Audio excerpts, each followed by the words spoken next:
Bear with me while I set this up.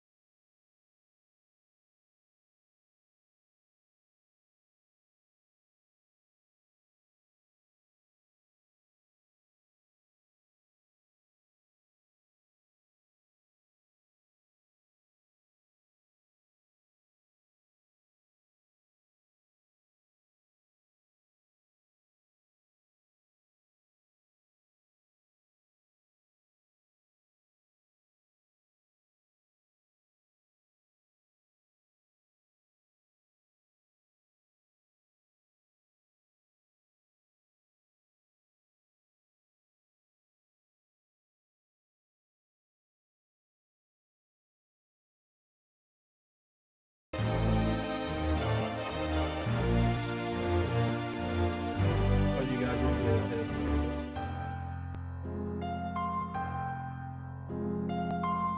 Really nice rendition.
Hey Chimera, I might have seen you. Is it a recent thing?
Alright, that looks fine.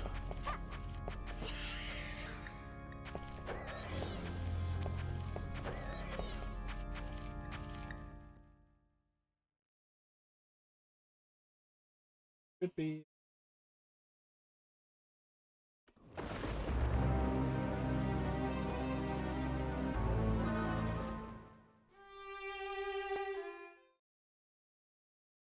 Sound mode. Stereo. Button config. Stereo.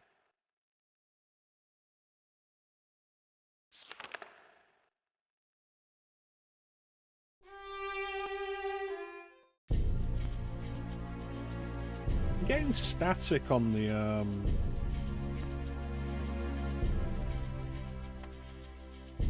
game audio. A second.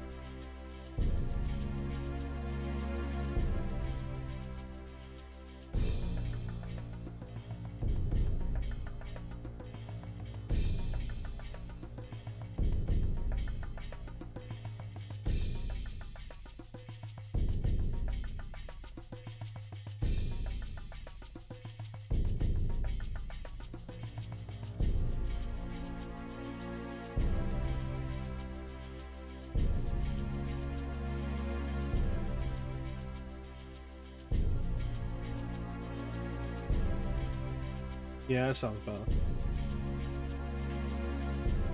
So Castlevania 64. I wanted to delete that.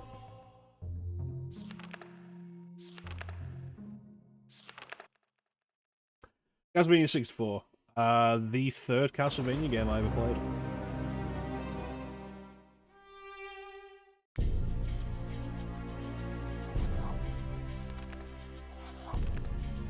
So what I'm going to do is I'm going to throw it out to chat who we're going to play as. You get a choice of Reinhard Schneider or Harry Fernandez.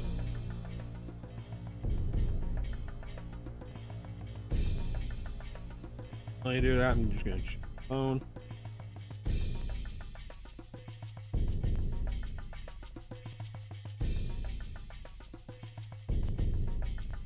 Gary?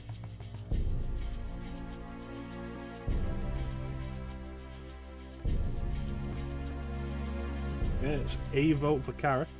Do we have anyone else?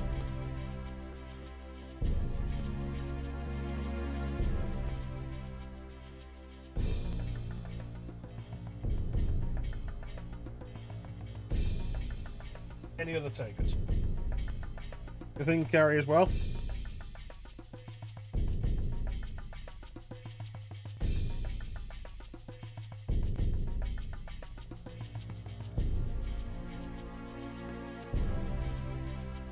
Then you need to, like, stop with this excessive flirting with teeth.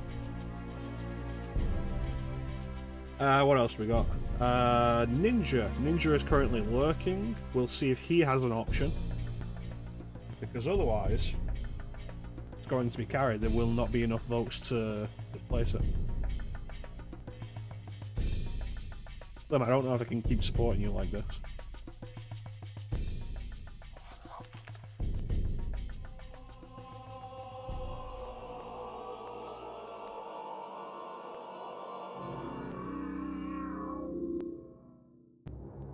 Transylvania, in the mid-19th century, the province of Wallachia.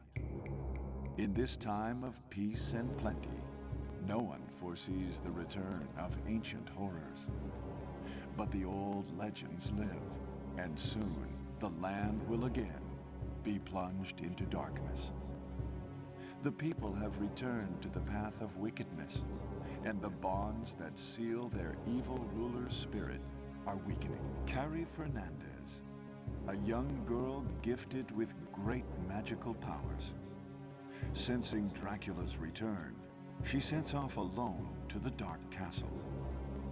Now she must wield her inherited power in the fight against evil. You gotta stop flirting with these teenage girls, Clem, is what I said. Carrie Fernandez is like a young girl, no older than like 50.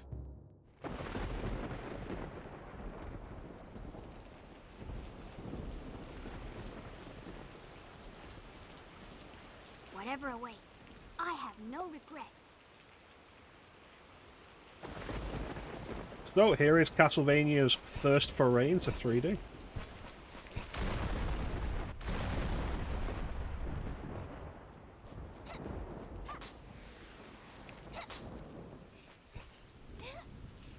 Like, this game absolutely has problems and some really rough design. I like so many of its ideas and design elements.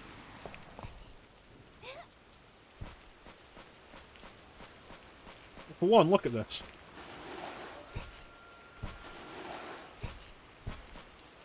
Dead body. It's been in the rain for a while. The dead body has completely turned into a skeleton. Rain won't do that.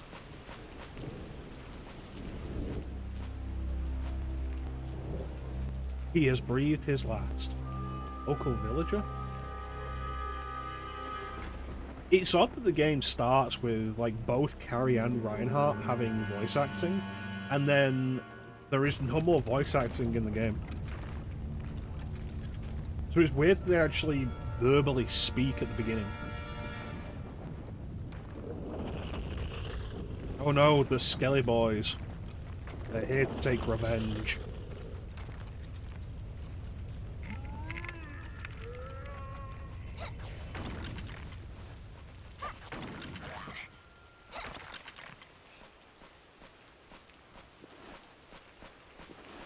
It's okay, Clem. I dealt with them.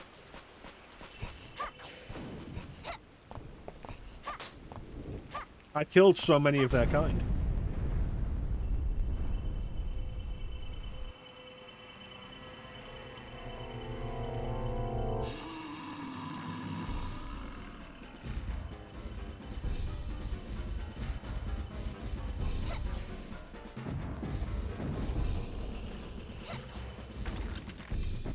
Like, honestly, Castlevania 64 is, like, not really a game I'd recommend without a lot of caveats, but I enjoy it.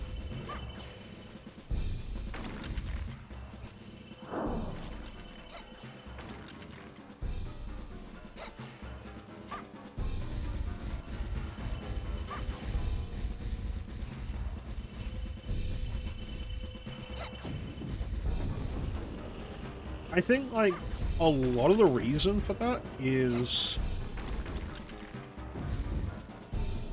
both this and Legacy of Darkness, which some people consider like the director's cut version of this game, are the only 3D Castlevania games that are really trying to be 3D Castlevania games.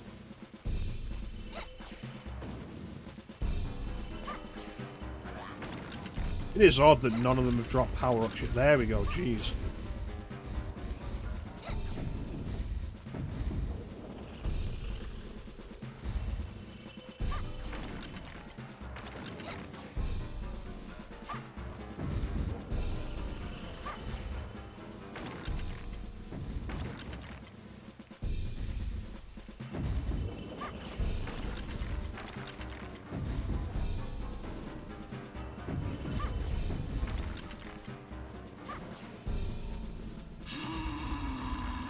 That was rough.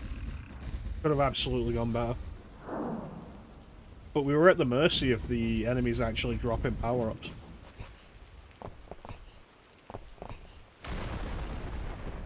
Fun fact, if you take too long to kill that boss and the sun rises before you get across that bridge, because the rain has stopped, lightning will not strike that tree.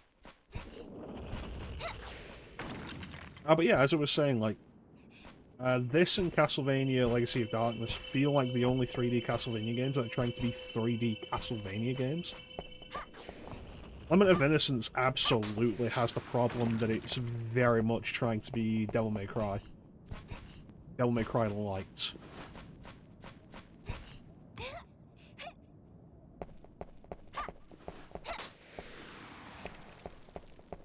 Curse of Darkness is going for more of a 3D Metroidvania angle, that whether it succeeds or not is down to your own interpretation. And then, of course, the Lord of Shadow games are much closer to modern action games, more specifically God of War than anything else.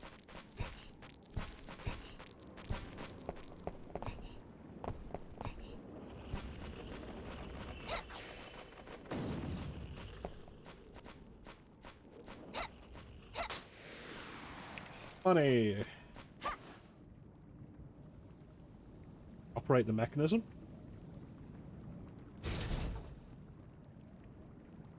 Like, you've got Symphony of the Night on one hand, and then there's this on the other hand, and both of them feel like they could be evolutions of the original Castlevania formula. One worked out, one didn't, but both of them could be evolutions of the formula. And that is why you want the fully powered attack.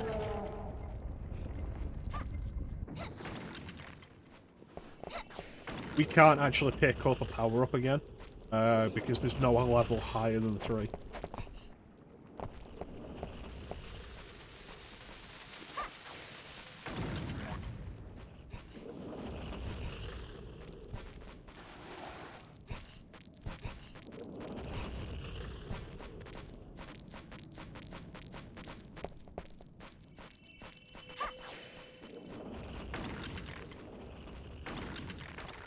I think overall, just because of her attack, Carrie is easier to play as.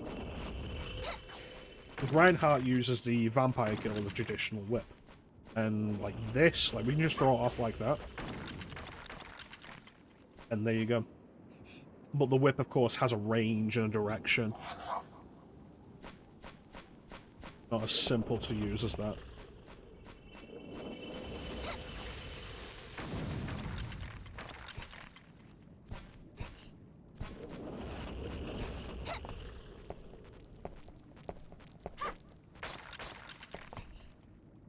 The real MVP in this game of sub-weapons is actually the Holy Water.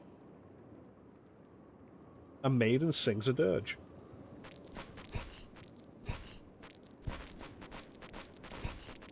There should be some holy water just up ahead in one of the candles. And like we can show off just how busted the holy water is in a 3D game.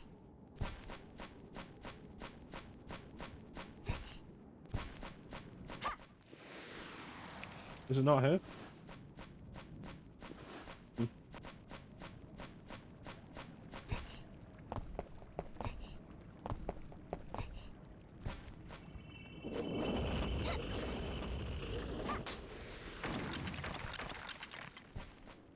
Perfect.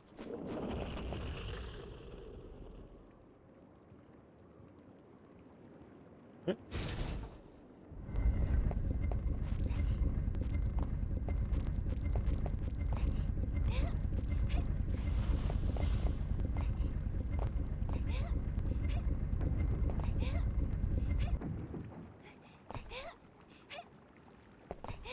Was that unnecessarily risky? Yes.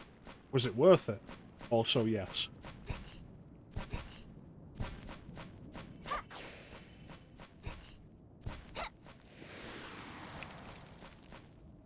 Root. Dead. Could it be someone from the village?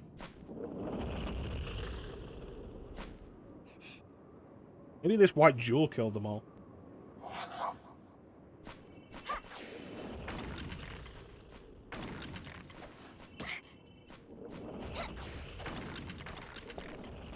So I've streamed this game and Legacy of Darkness before.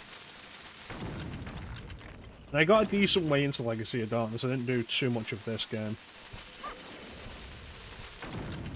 And a big part of the reason for that is, like, the time I was doing... I know Legacy of Darkness for sure. I was doing on actual hardware. And the unfortunate thing is, both of these games rely on the walk and then the jump. Both of these games rely on the Nintendo 64 controller pack for saves, which is an unreliable piece of shit.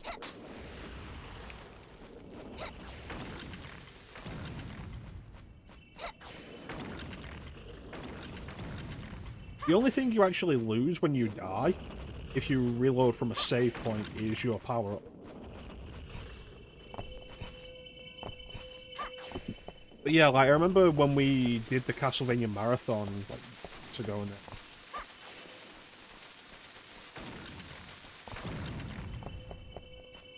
there. Legacy of Darkness was one of the games that we did there, and we got a decent way into it, and was like, okay, we're going to call the stream now, and we'll come back to this.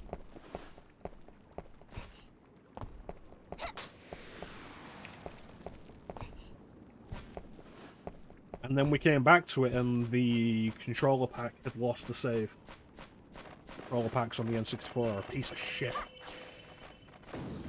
But with this, thanks to it being emulation, we won't lose the save like that. But want to give me a power-up? Ooh, the holy water.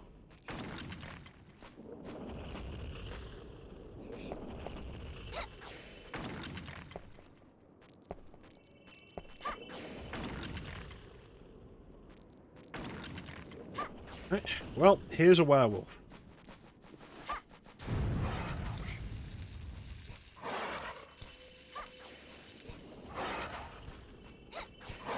It's weirdly fast, it's very aggressive, it comes out of nowhere with no fanfare right here in the first level.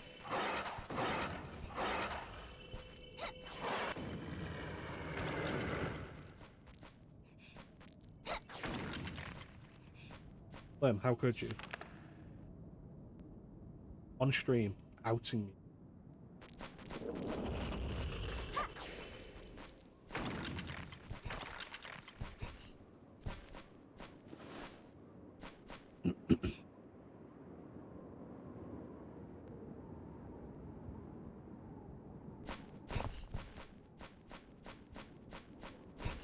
Yeah, like the holy water in 3D.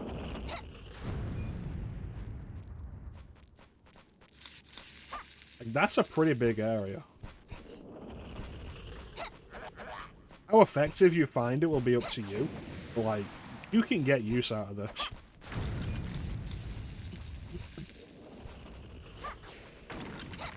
There's the guaranteed holy water.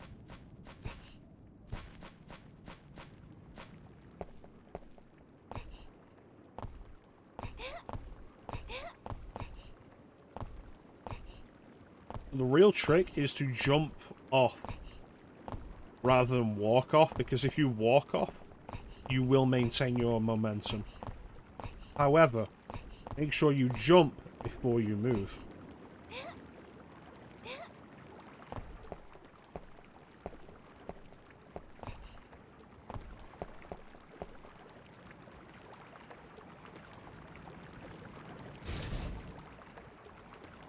This and Legacy of Darkness are both games that I absolutely love watching people play. Yeah, I know. You notice how careful I was that time, though? Like, so few people will play these games.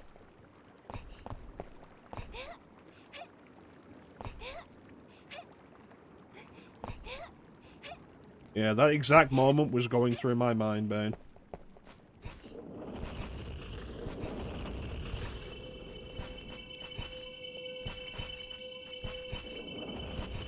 Yeah. Yeah. Really did.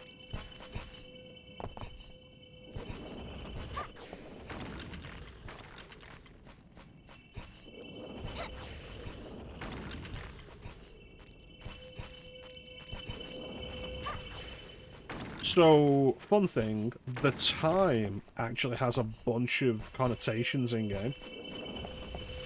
It's a funny clip. I'll definitely give it that. But yeah, the time has a bunch of connotations in-game. The player character is strongest at midday, I believe. The enemies are weakest at midday. The enemies are strongest at midnight. Player character is... and so on and so forth. But the most important connotation of the clock is you have a limited number of in-game days to finish the game in, and if you don't manage to do it, you get the bad ending. You can still get to the end of the game, but if you don't get to the end of the game quick enough, you get the bad ending. It's a very Simon's Quest kind of thing. Simon's Quest also had, like, an in-game clock that did a day and night cycle, and you had to complete the game in a certain amount of time to get the good ending. The reason for it in this makes a lot of sense, and I'll explain it when we get there.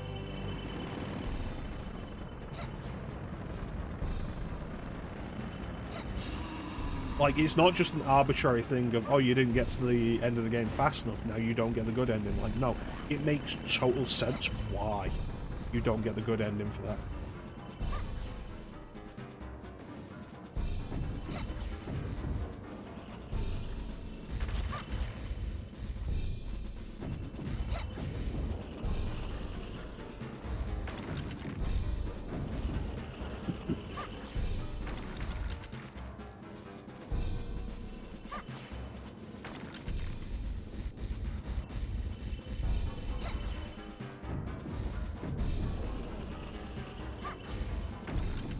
Playing on this N64 controller, I remember why we all moved away from N64 controllers.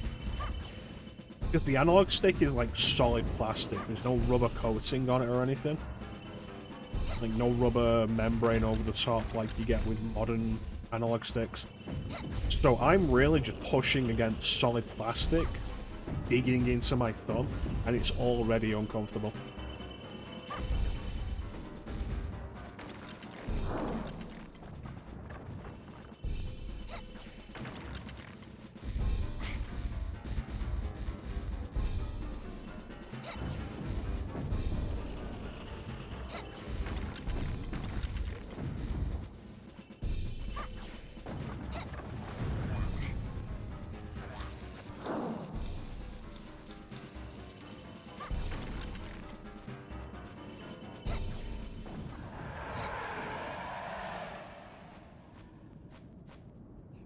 And that's that.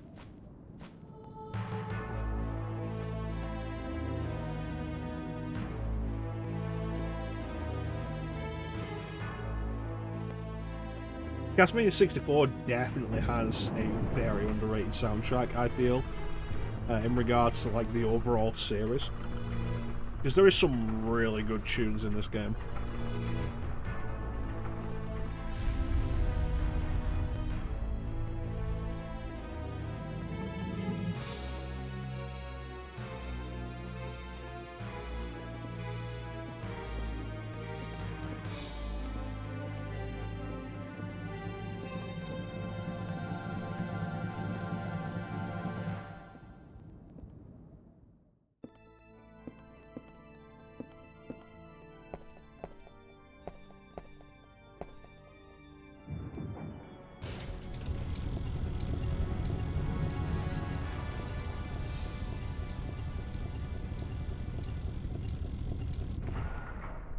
Alright, here we are. The castle wall. I feel like the castle wall is a fairly good litmus test. Whether or not you're likely to enjoy Castlevania 64. Like, even if you manage to get through the first stage.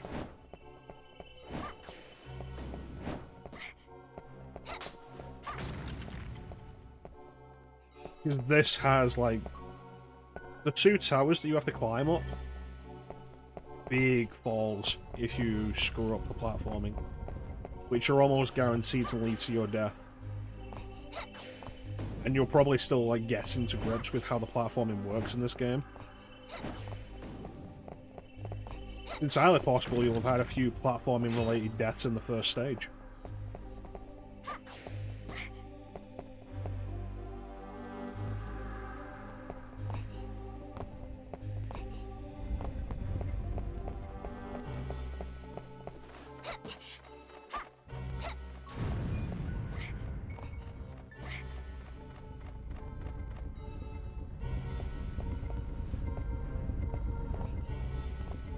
I honestly did not expect to survive that.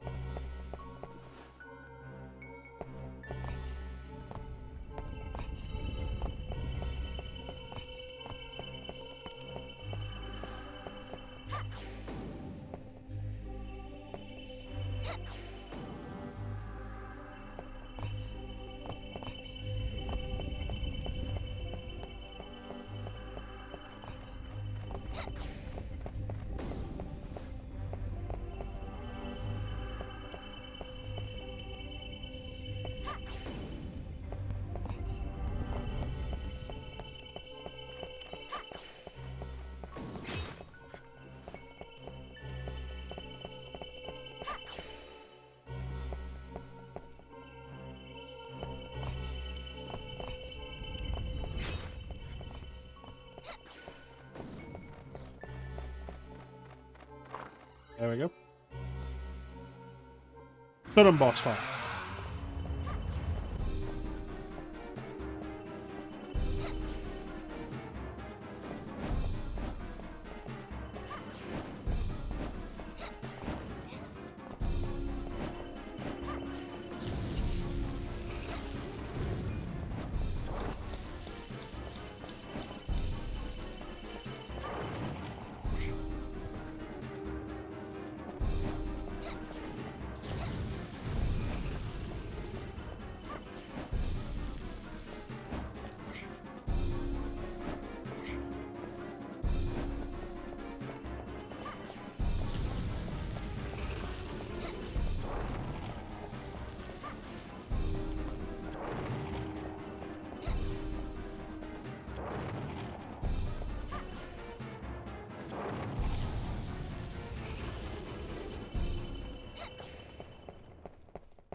Yeah, I want to get the crown.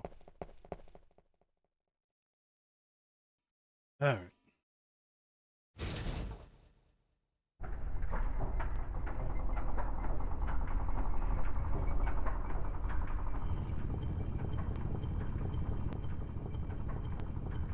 That opens the first gate.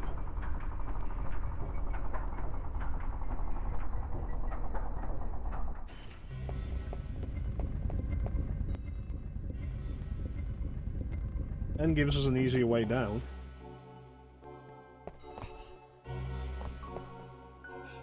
Save point.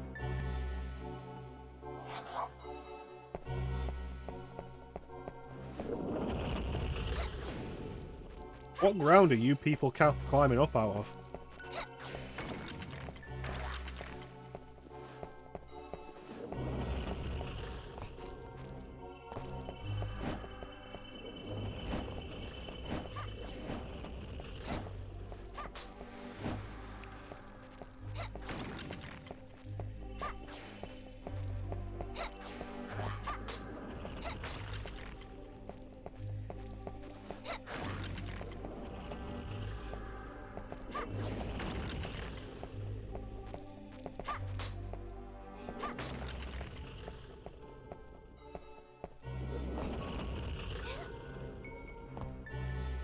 Right, I'm back at the bottom. Gonna go through the other door. I believe the other door...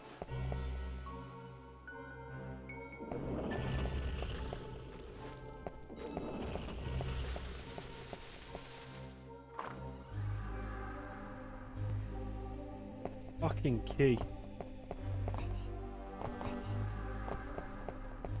He was on the way down.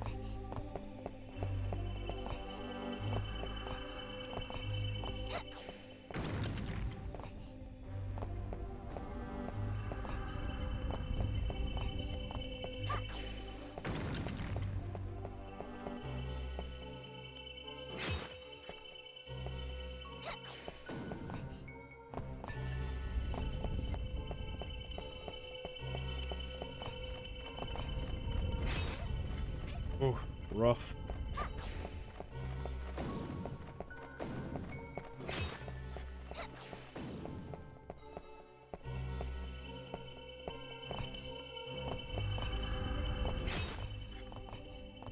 You'd be surprised just how generous the platforming is in this game.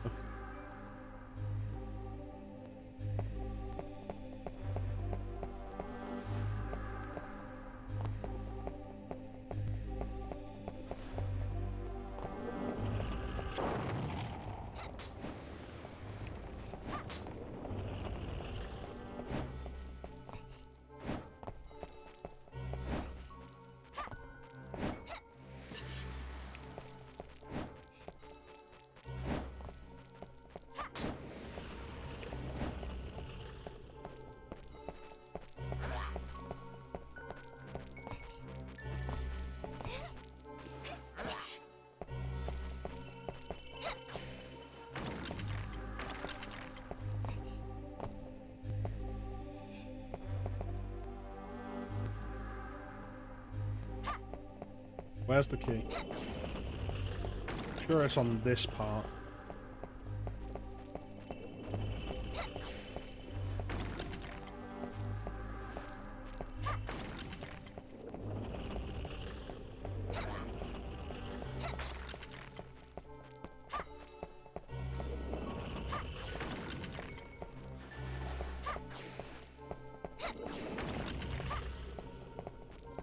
Could I have practiced these games before I started streaming them? Probably. Will I ever? No.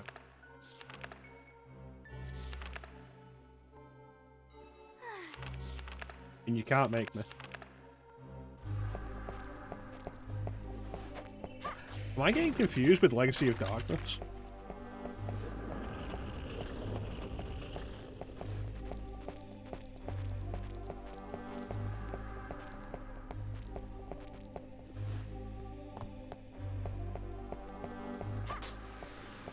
Yep. Well, that was a whole unnecessary sidetrack. I mean, you can eat that horse.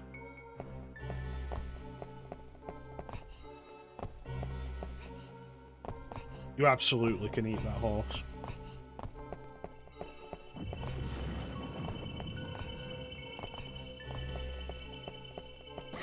If that horse ain't gonna drink the water, then you probably should, before it becomes more useless to you. Remember, a healthy horse is more nutritious than a horse that refused to drink water for days.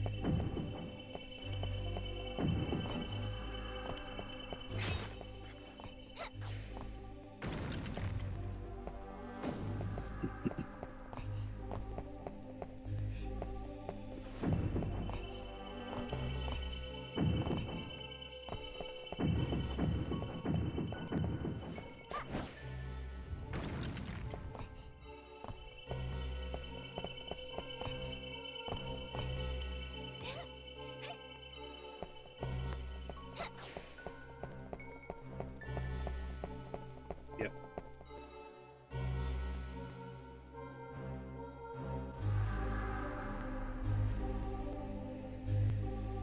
So this is something Castlevania 64 does a few times. Sun and Moon doors can only be opened respectively. What the expectation is that I'm going to use one of the Moon cards. The issue with that is the Moon card will accelerate time to a specific point and will essentially cost me time in-game. It's actually better for me, in terms of the actual game, to just wait for nightfall.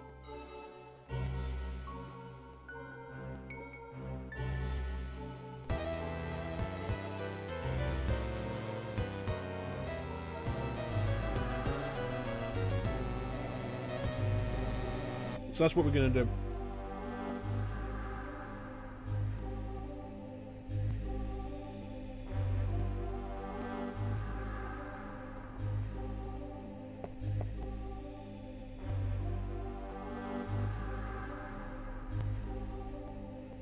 How are you doing?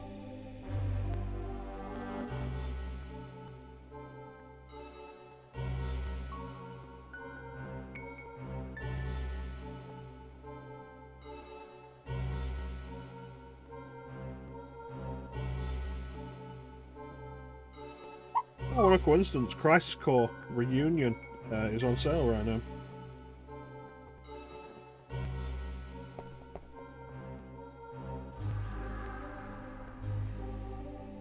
Along with 3 other games from my wish list. What are those games?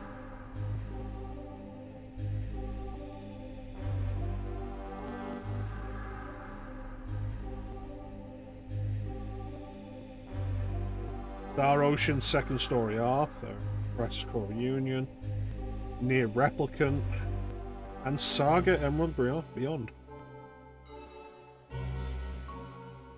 Maybe I'll buy one of them.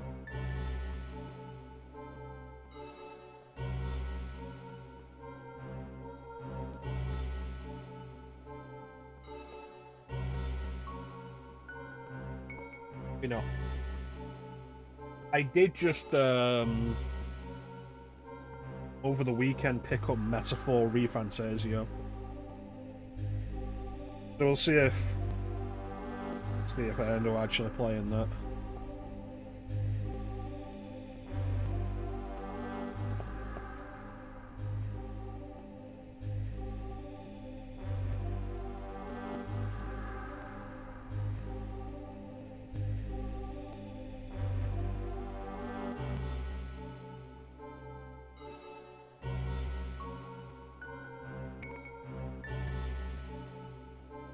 Swear to God though, I'm gonna get into the Saga series or I'm gonna die trying.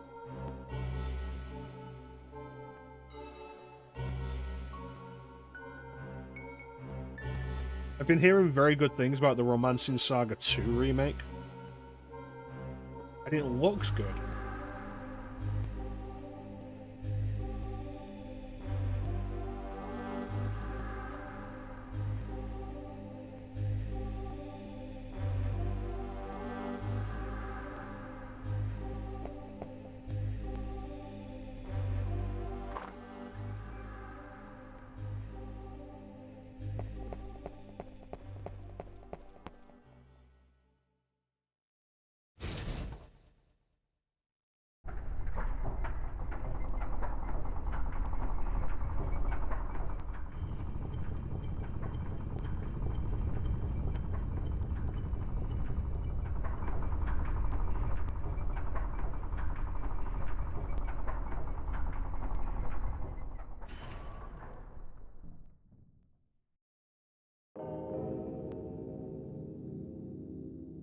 That doesn't sound like the Undertaker's bed.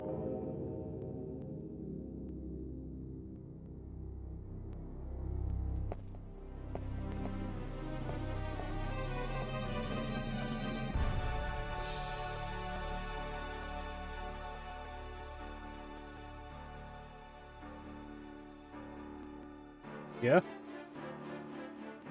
Miserable word. Upstart weakling.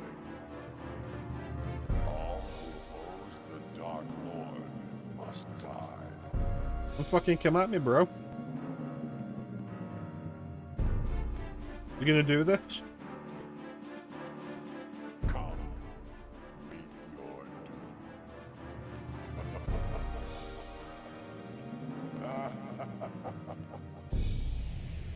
You cowardly cum dumpster.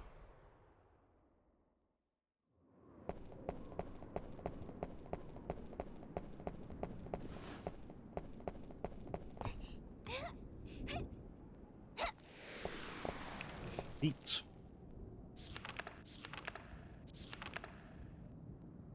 I could have taken him.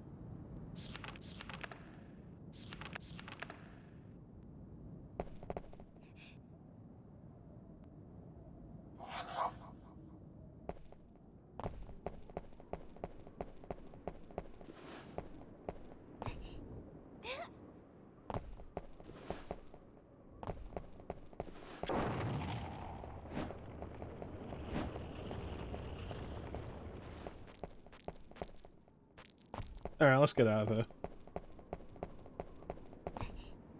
Oh, I forgot they fill your health up at the end of stages. I shouldn't have used that trick.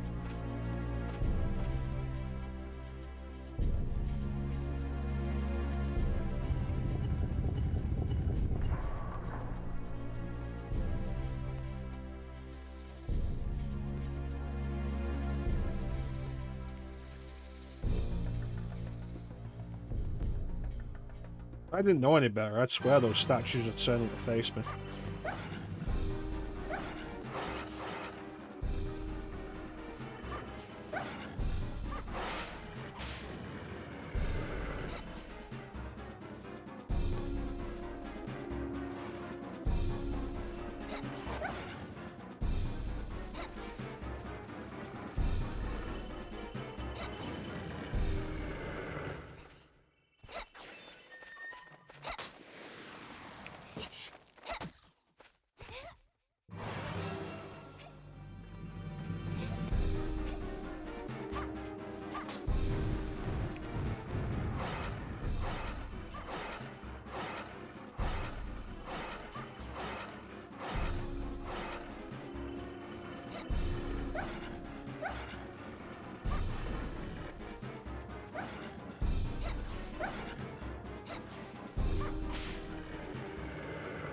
That's right, I'm gonna hit you with a cross.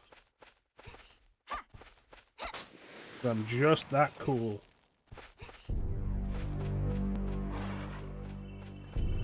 Oh no, this one's red. Grab that before it disappears.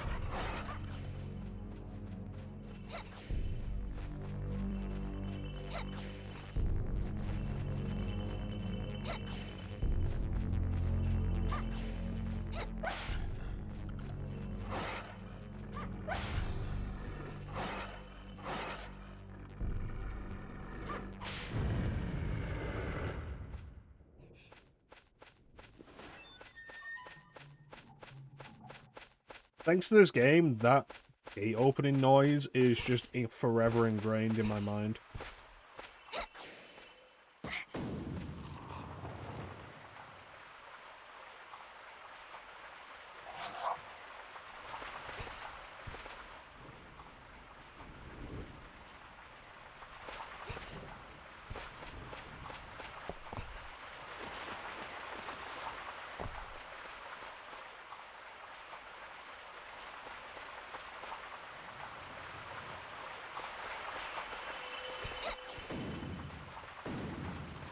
Fucking ghost.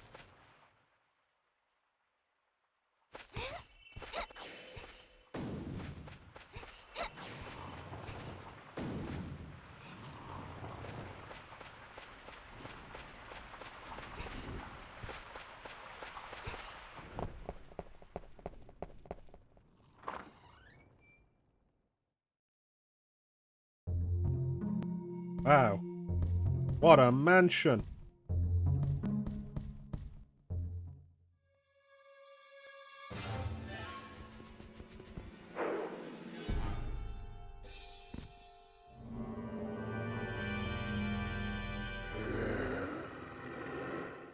You look unwell.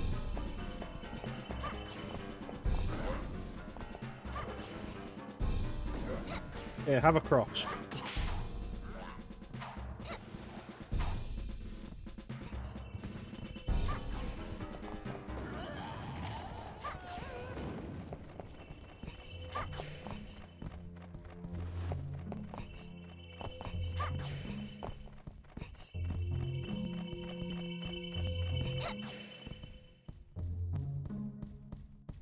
That was a vampire. Just throwing the cross cost me 5. Yeah.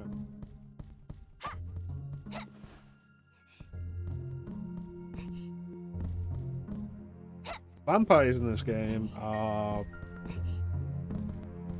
worth treating with caution, because if they grab you, they can put you in vamp status, which is troubling. And if you're in vamp status when the clock hits midnight,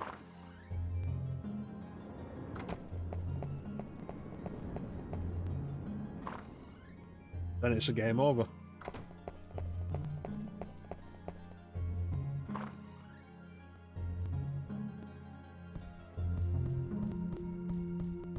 Do this quickly enough.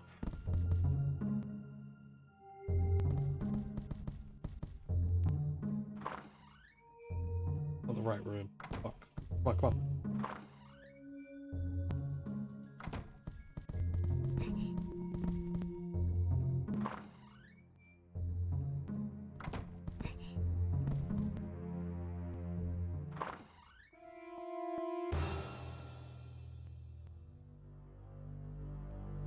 What a crosses you got on you there, buddy?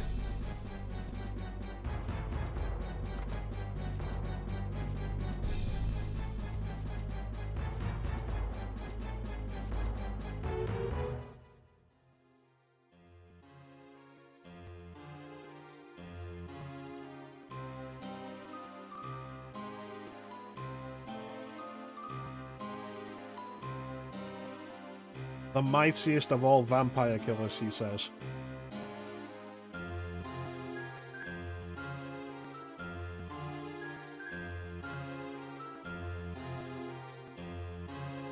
Don't treat me like a child. I'll have you know Clem Hazard 27 himself has flirted with me.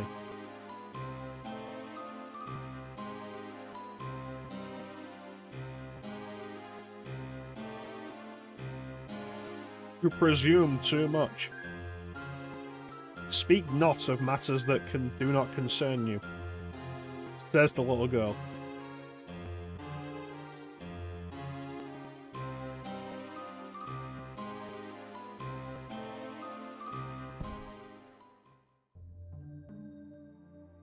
And Dawn spied a new woman in the rose garden. It says at dawn. The actual time you need to be there is like 3 AM or so. Yeah, fucking horror.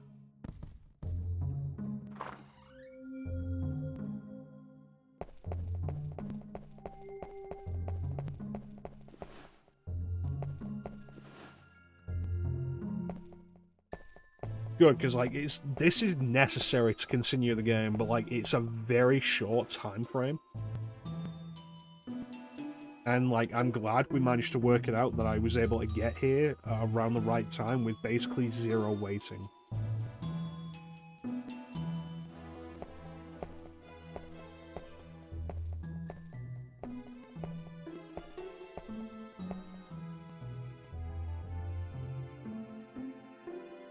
There's a lot of roses in this room. You didn't have to push me out of the way to get to these specific roses.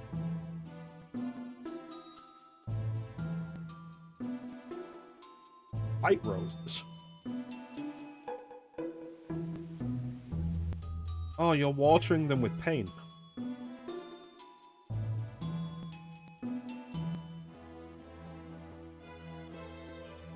Because I kill vampires and demons.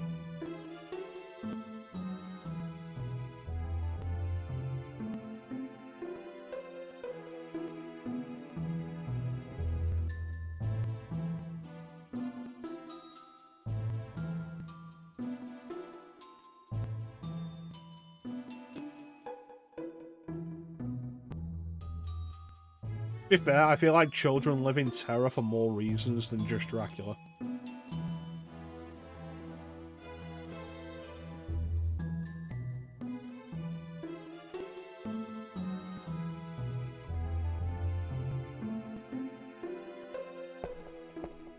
So by having this conversation with Rosa, we learn that Charlie Vincent has the key we need to progress.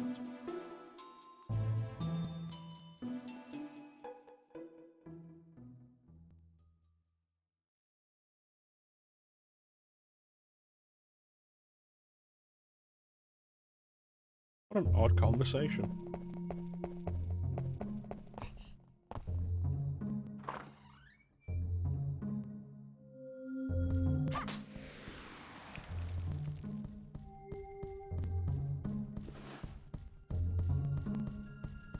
And let's check up on him. Is he... Yep, he's in bed.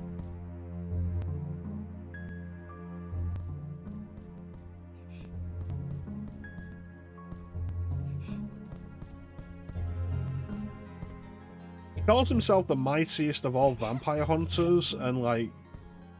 He's full of shit, because the mightiest vampire hunters will be the Belmonts. Like, this game is non-canon at this point, so, like... At this point, the heir to the Belmont legacy is Reinhardt. So he's the mightiest of vampire hunters currently alive. But, like, you've got to respect the balls on this man to go to sleep in this vampire-infested villa.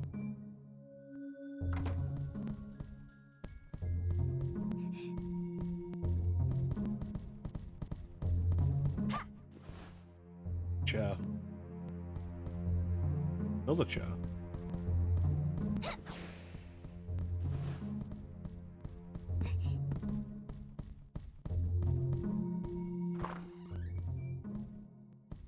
Charlie, give me your key.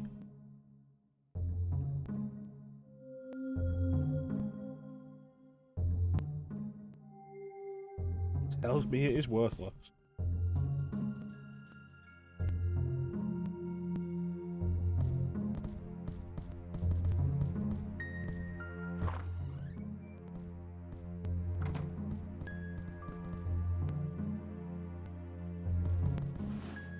Did I get the key off him? Yes, I did.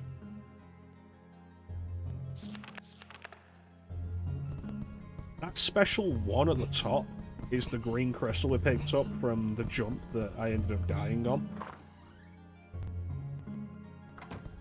What that does is, if we finish the game with that in our inventory, it unlocks hard mode.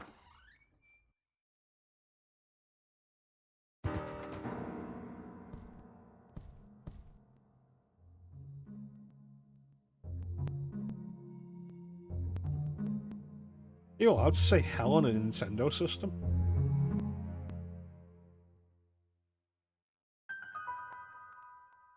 Oh, Rose fell over.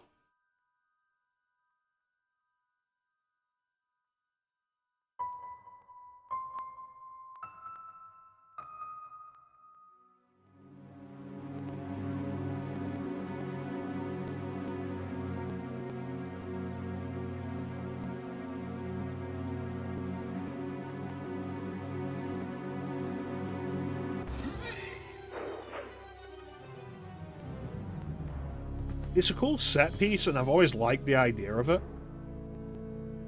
Vampire disguises himself as a villager to try and like, get to you. And Harry manages to see through it by seeing in the mirror that he's got no reflection. Like, it's a cool idea. But from the positioning she was in, there's no way she would have actually seen that.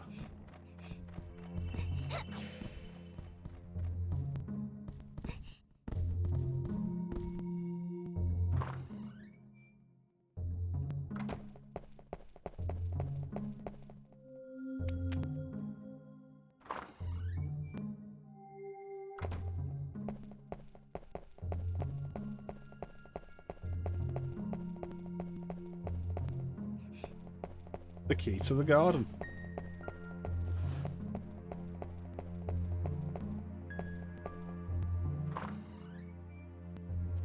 There's just something about playing old games like this.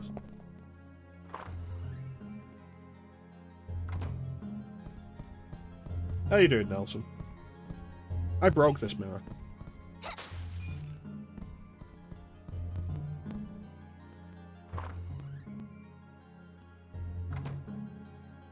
Yeah, it's a really cool touch that you absolutely would not be expecting of Castlevania in this day and age. Like, at the time it came down, like, it's a really cool...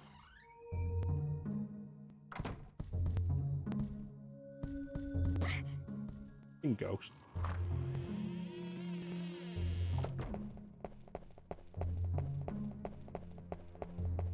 And the series never does that idea again of detecting a vampire through the lack of reflection. They never do that again. It's fine, it's not my house.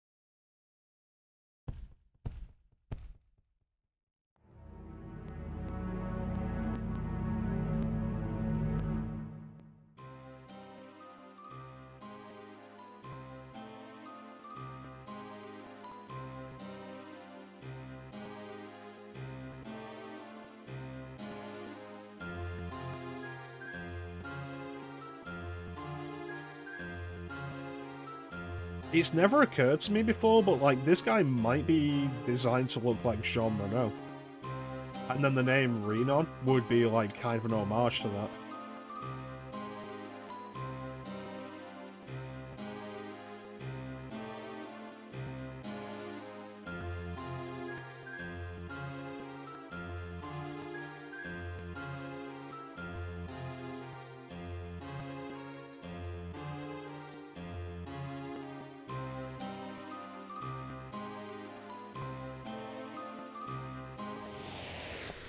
So Renon is the shop, basically, of this game.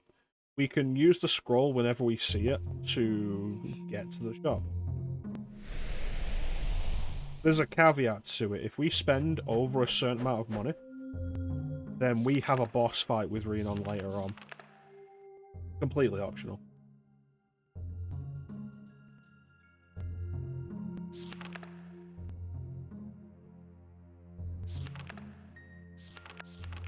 I think it's 30,000 gold. Like, it's an amount of money that you need to go out of your way to actually spend. It's not something you're likely to do accidentally.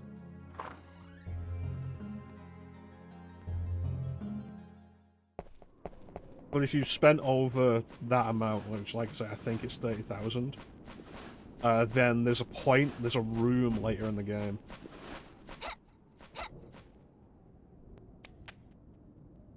where Renon confronts you when you have a boss fight with him.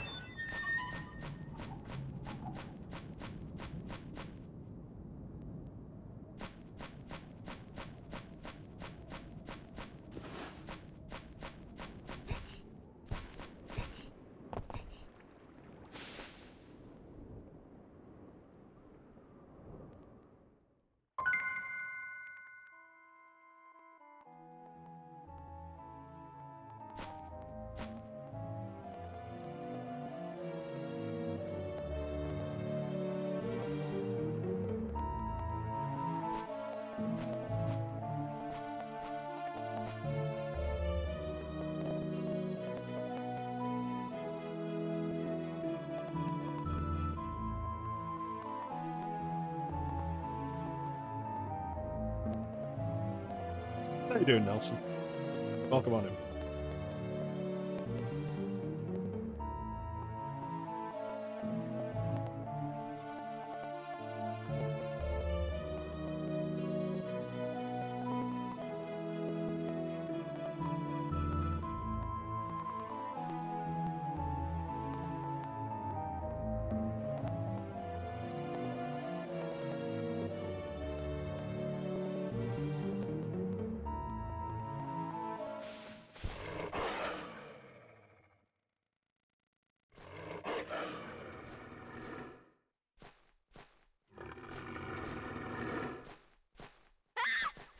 I mean, when humanity is the dominant species on the planet, and they're a race that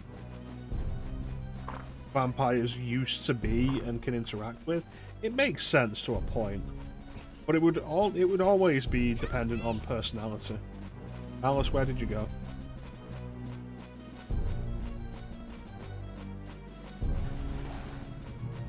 Alice.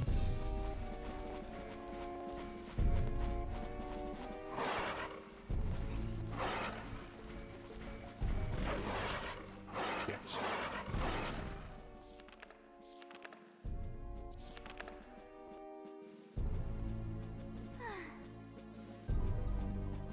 The trouble with that idea is you're relying on a bank to uphold that contract. Counted me as dead before I paused again. God damn it.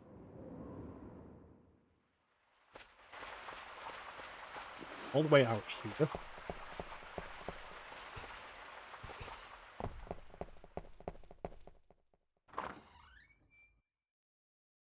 Yeah, you're counting on a bank to uphold that and, like, not pull some bullshit about, like, we don't actually serve vampires, we expect to have a limited lifespan, blah, blah, blah. That's the son or daughter. No. Then you run into the trouble of inheritance tax.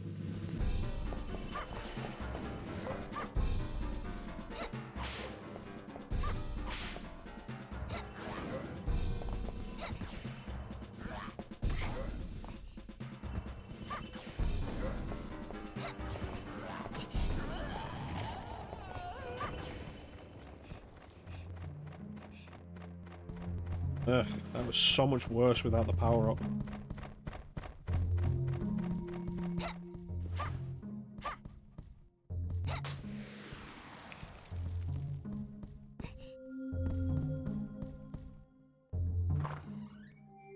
Vampire the Masquerade has an interesting idea of that. The idea of the masquerade itself, the idea that vampires are kept hidden from humanity.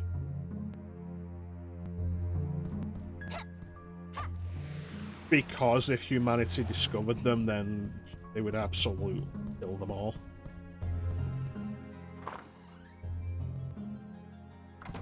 There's no way vampires as a society could take on, like, all. And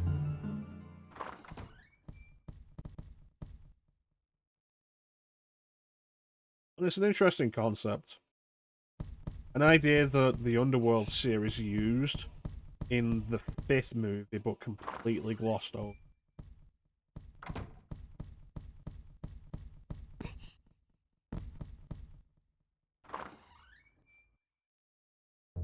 Is it the 5th movie or is it the 4th movie? They blur together because they're not very good.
Right.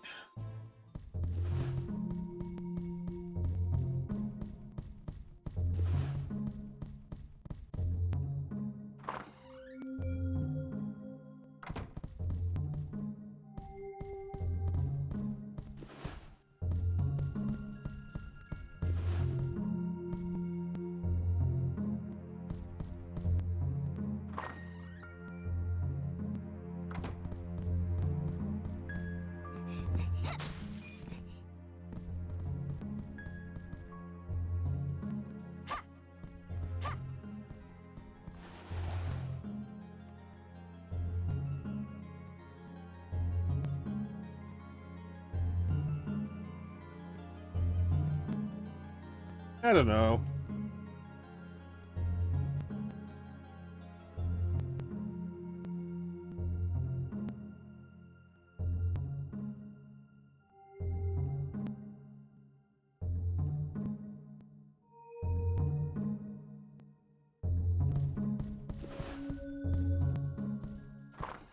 There we go.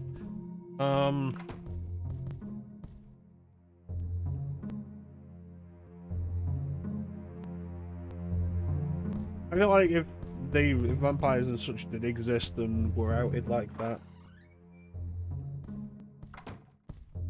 they would probably be treated this in a similar way to like the way you talk about Olympians. Like, they're a commodity more than anything else. They're used for entertainment, such. But once their minute in the spotlight is done, the actual existence of those people doesn't matter to the world at large.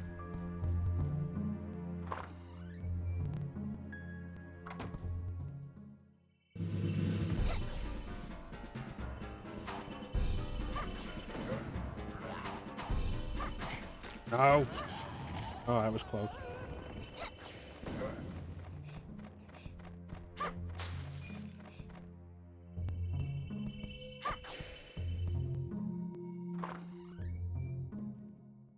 It's the same as everything else. Like, you look at stuff like,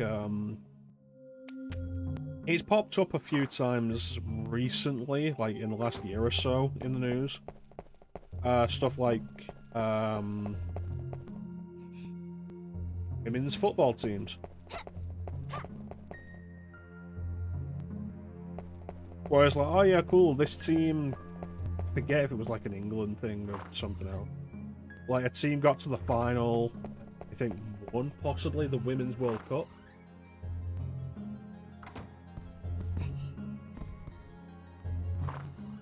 And then, like, went right back to their day jobs. Because this isn't... It's not as big a thing as the Men's World Cup. And they're not going to be able to... Like, they're not getting paid to do that regularly on the regular. The insane degree that male footballers do. So, like, straight back to the regular job after just winning the World Cup.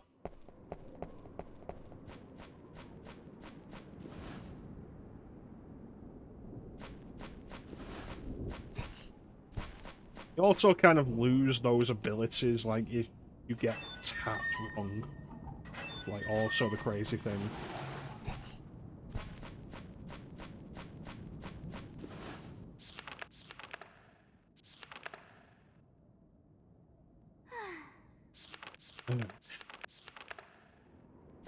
Try and get through this.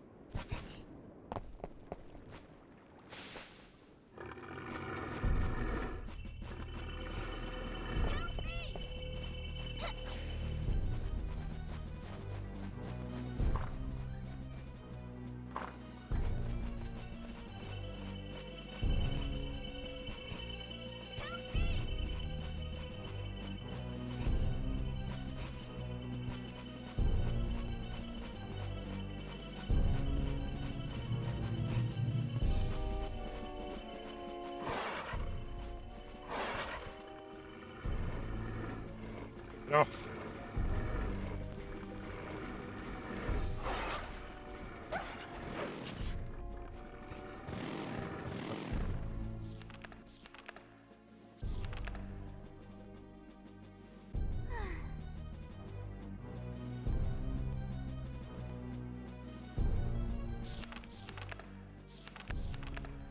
I mean, really, at that point we are arguing over specific interpretations. Come on. Always hated this part of the game.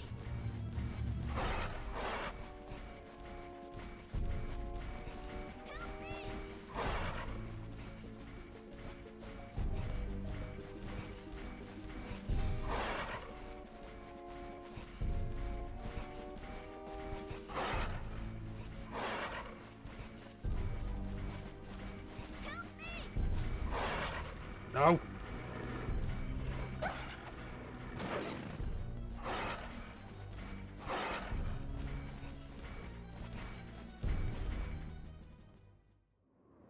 Ugh.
I could really use a power up.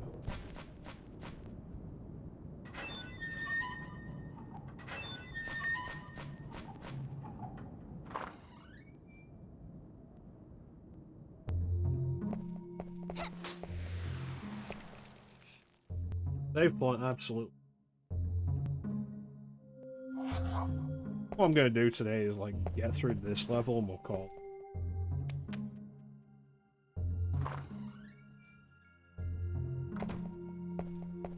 Because this isn't a level I want to leave off halfway through and like not remember what I was doing.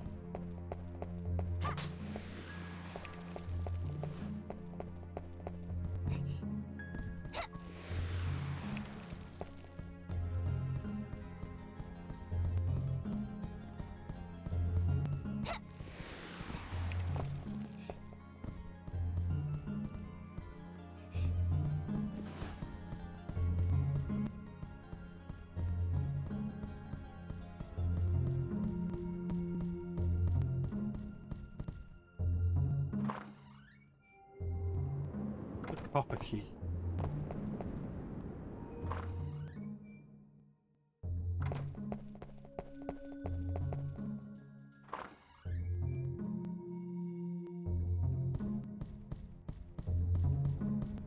Storeroom?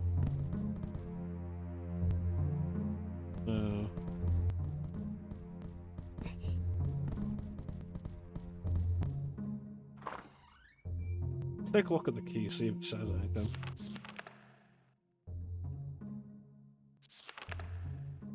Copper door.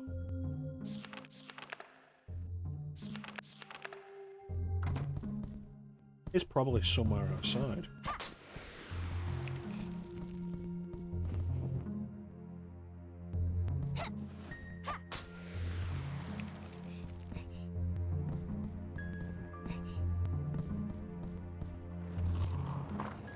Gotten the storeroom key earlier, we would have had less trouble. Because there's a save point in here.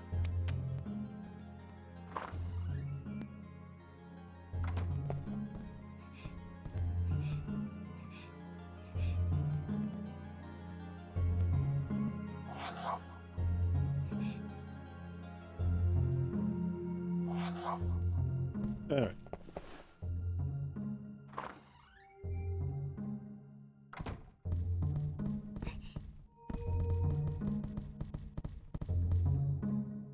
Is the copper door out in the garden maze? Should be. Surely.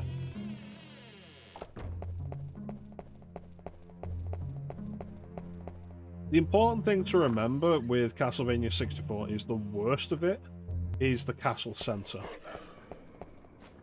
I believe is stage 5. If you can do that, you're fine. Absolutely smooth sailing.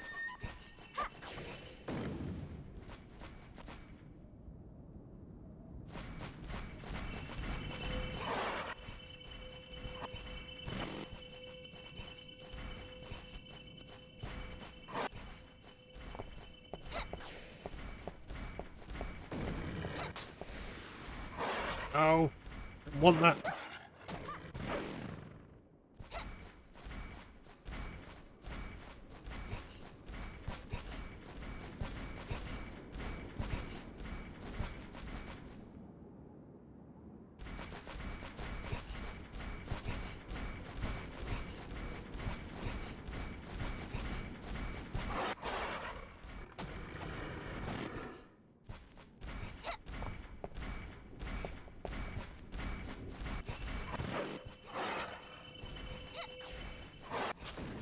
Real issue with this entire area is you can't permanently kill any of those.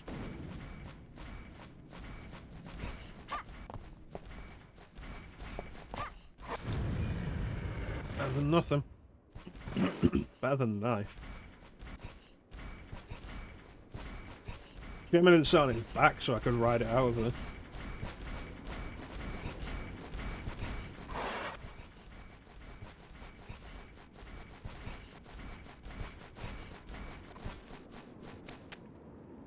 There we go. Ugh.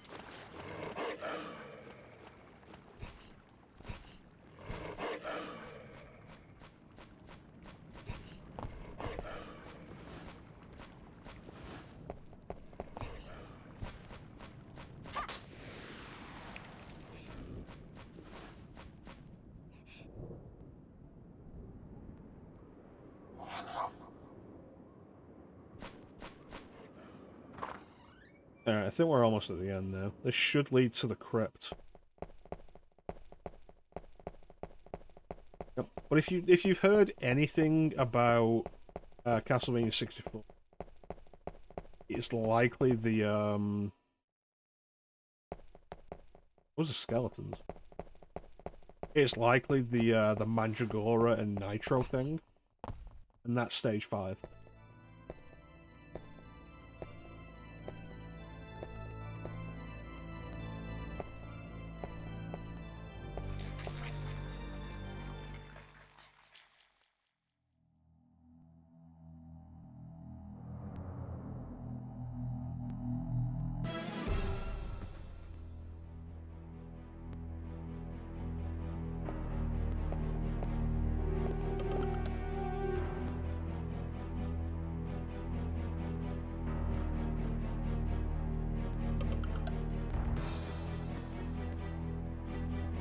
You can think what you want, you're still gonna die.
Not today, fucker.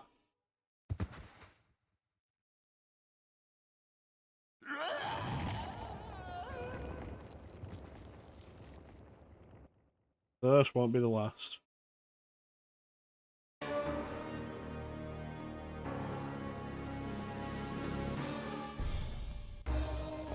This game, like, genuinely has some really good, surprising horror moments. I feel like it doesn't get enough credit for that.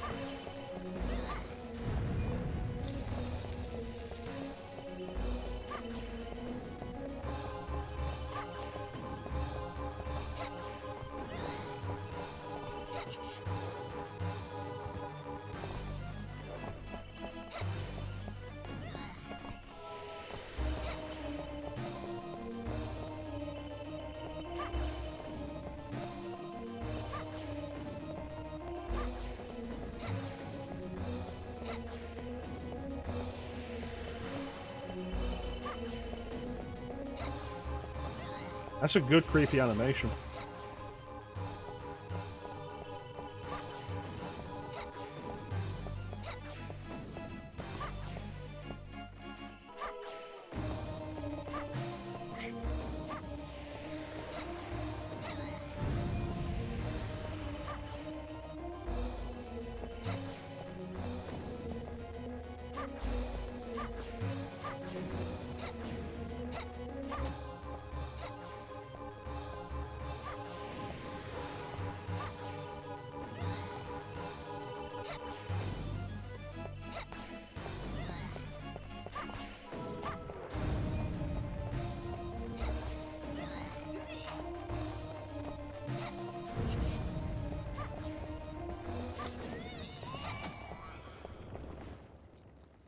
Yeah, yeah.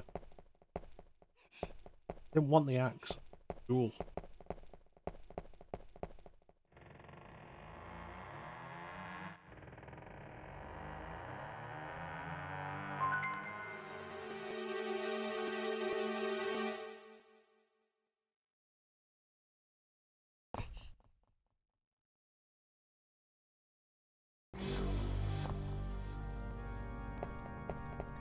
Alright, we'll find a save point here.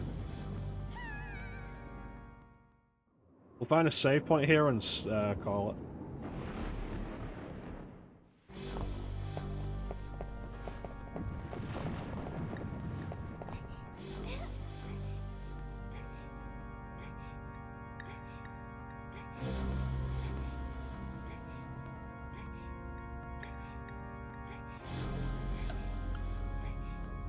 Look at those hands.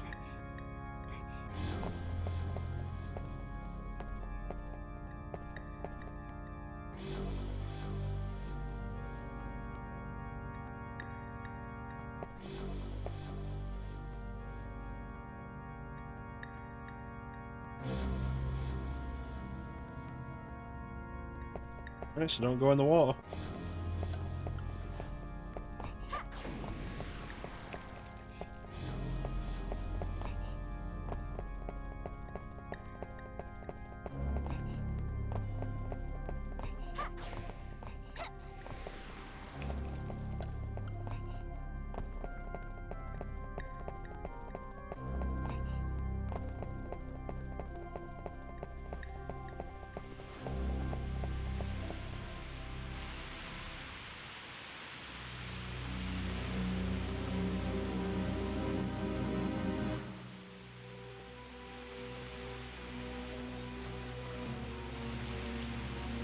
Oh man.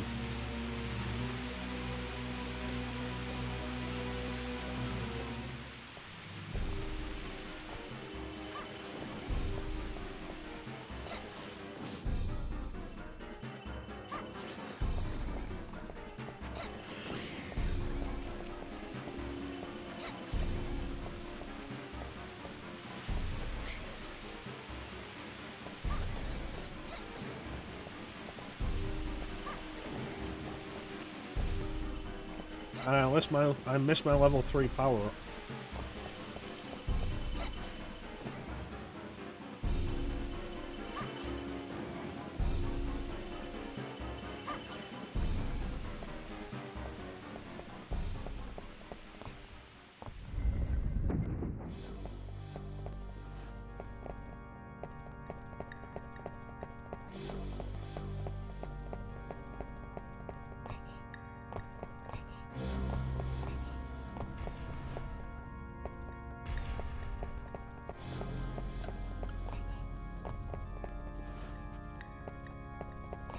Getting through that way.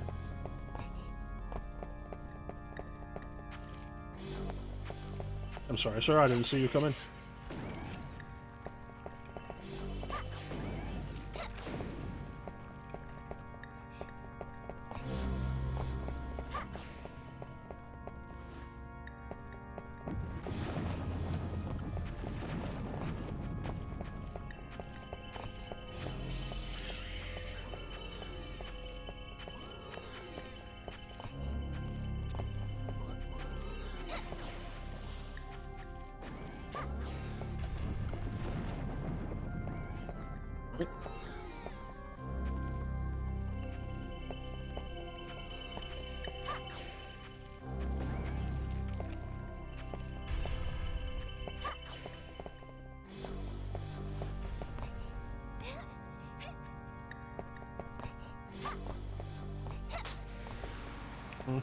That wasn't really worth the trouble.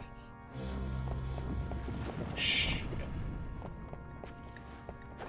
You motherfucker.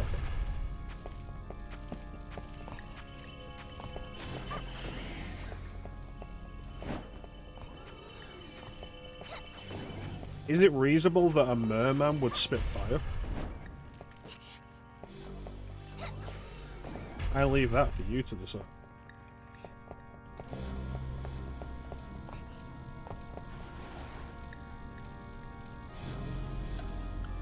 You can make me do the duck walk.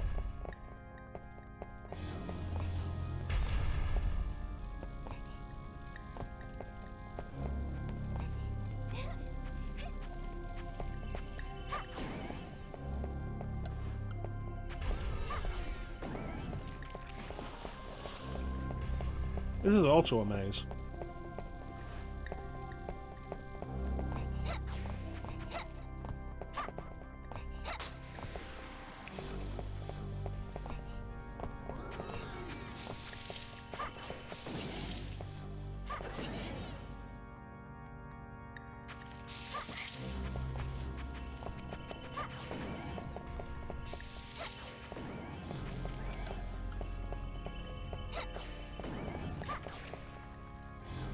None of these guys are dropping power-ups.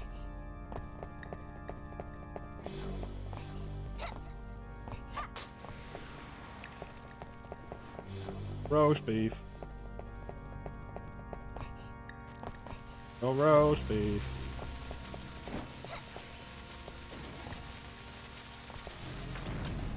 None of that for me, thank you.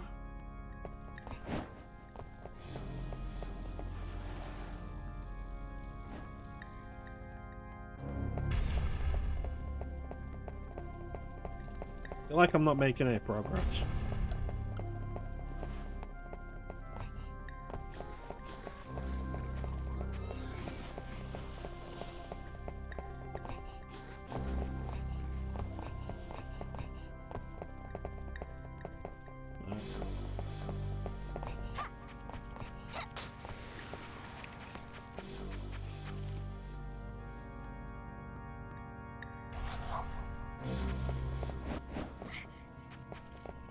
Well, at least it starts us at a dead end.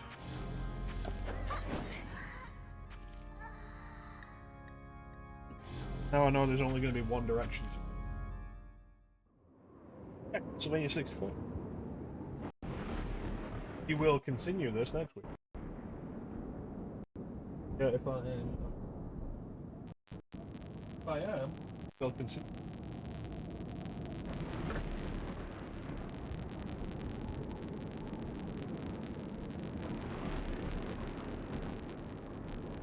It's fine, Clem. I put up 0. I didn't put up a fight because I was planning to end there anyway.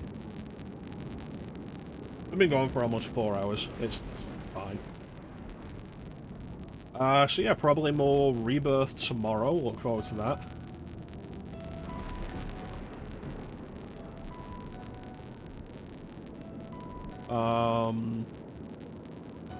Depending on how long Rebirth takes, I might take a break partway through it. The game.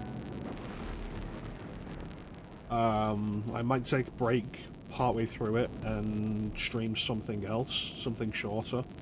I've been wanting to do Beyond Good and Evil generally, and I got the 20th anniversary edition on PS. And I know that's not a long game. I can do that in like 2-3 streams. But if we don't end up feeling fatigued with Rebirth, we'll just do it straight to the end.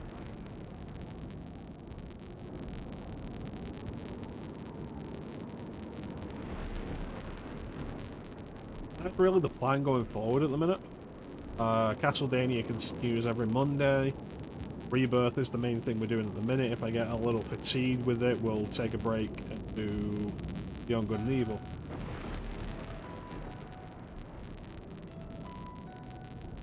But yeah, pretty much it for us for today. I want to thank everybody for joining the stream. I always really appreciate the support. Big special thank you to everybody in the chat. Chat is always the best part of the stream. Panda, Bane, Clem, Nelson.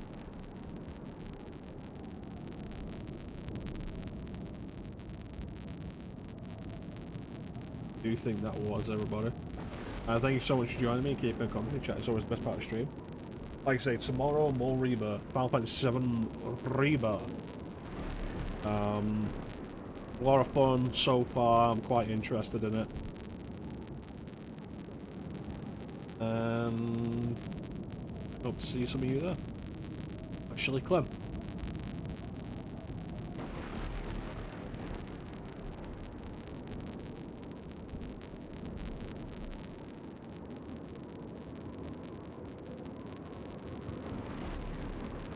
yeah, that's pretty much it for today.